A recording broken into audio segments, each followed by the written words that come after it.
Hi everyone, Dr. Justin Golston here. And in this video, we're going to first begin with what are unions, why people will join unions, and then we'll actually wrap up with collective bargaining agreements. So as it pertains to unions, in some countries, unions are very political organizations, but unions within the United States tend to be described as the bread and butter of the unions because the primary focus of unions within the United States is to negotiate wages, benefits, and work conditions for individuals of organizations.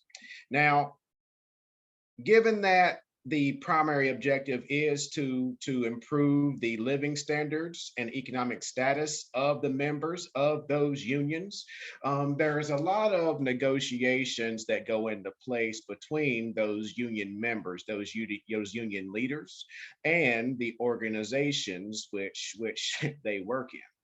So you may ask the question of why do people join unions? And because joining a union is not free, there's a variety of reasons why people say they join unions, but people join unions because they may be getting low wages, they may be getting poor benefits, and as we said before, there may be situations such as work conditions that would cause individuals to join a union.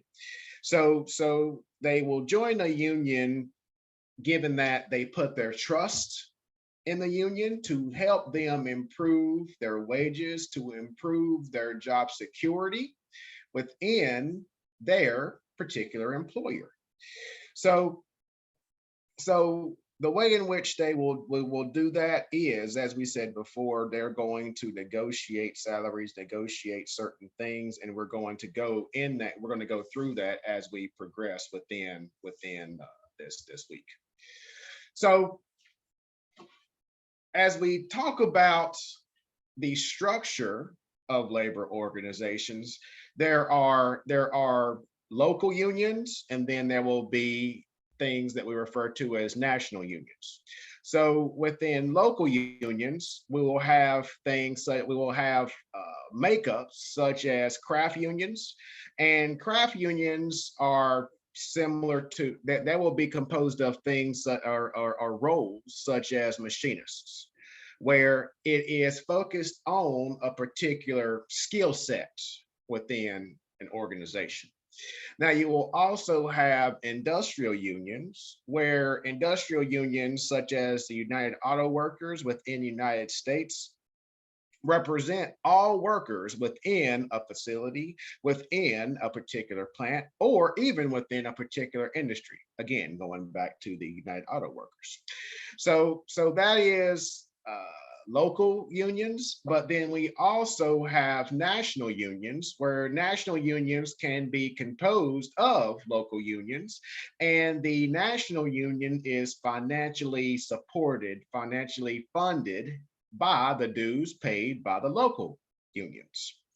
So in order to recruit individuals for these unions, whether it be local or national, these unions have a number of approaches to get individuals to join their union. And sometimes these unions will look to political influence or appeal to the company's customers or suppliers to put pressure on that employer to provide better work conditions, to provide better wages, to provide better health benefits. Because if you go to a customer, you can say, this organization, your supplier has these particular work conditions. If your supplier were to improve those work conditions, then you may have better quality products. You may have better quality services. You may be able to receive your products quicker. So that is some of the approaches, some of the tactics that they would use if they're kind of trying to leverage business partners of that particular organization. Another approach that a union could use is they could provide informational campaigns. They could provide marketing campaigns against that particular employer to show the poor working conditions, the poor pay structures of that employer. So given that that is a reputational risk for that organization, that is one thing that could essentially get those unions what they want in their requests. So once they have formed their unions, once they have identified issues that this employer can resolve, then they could actually create what we refer to as a collective bargaining agreement. So a collective bargaining agreement is something that is a structure that will designate a union to represent workers in negotiations, and both the management of the organization as well as the certified union have the obligation to meet and negotiate wages, hours, and other terms and conditions of employment of those union workers. Okay, so the collective bargaining agreement will then determine the rights and obligations so that everyone could essentially benefits in the end. Now you can say, well, if the unions are demanding higher wages, better work conditions, they're the only ones that's winning. But that's really not the case, because if the organization provides that, then the agreement says that the workers will provide more efficiencies. They will provide increased productivity because they're now receiving a better work environment in order to be successful in their roles. So another thing to discuss in terms of unions is that, you know, we can't just simply form a particular union. There are protocols in place, there are steps in place in order to form a union, and that is through the means of union certifications. So the union certification process will start with at least 30% of the workers within the organization to sign authorization cards to express that they would like to be represented by the union. Okay, so the union is essentially voted on by the community of workers, right? So then once you have that 30%, then that union can petition to hold a certification election. And if that petition is approved, then the vote will begin. And based on the outcome of that vote, then that particular union can be formed.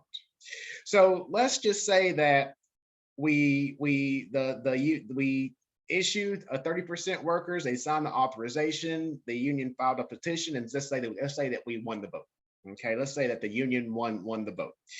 So from there, they can actually begin the collective bargaining process, and then once they begin the collective bargaining process, then a bargaining unit will be created. And a bargaining unit is a group of employees that represent the union at large in the collective bargaining. And within this collective bargaining, then the certified union will negotiate, as we said before, it will negotiate on behalf of the employees in terms of fair wages, work conditions, benefits, and so on. Okay, so once they have formed this bargaining unit, within that preparation phase, then that bargaining unit will work with the employees at large to work with them to say, okay, we are creating a charter, What do you want us to present the organization with? What are your demands? So once the employees at large have listed out some of the things that they want within the organization in terms of fair wages, in terms of work conditions, then the bargaining unit will present that with to the employer, to the leaders of the organization. The leaders of the organization will review those requests, and then they will issue a response, issue counter proposals, and then that's whenever the negotiation begins. So that is all we're going to be discussing on this video. Until next time.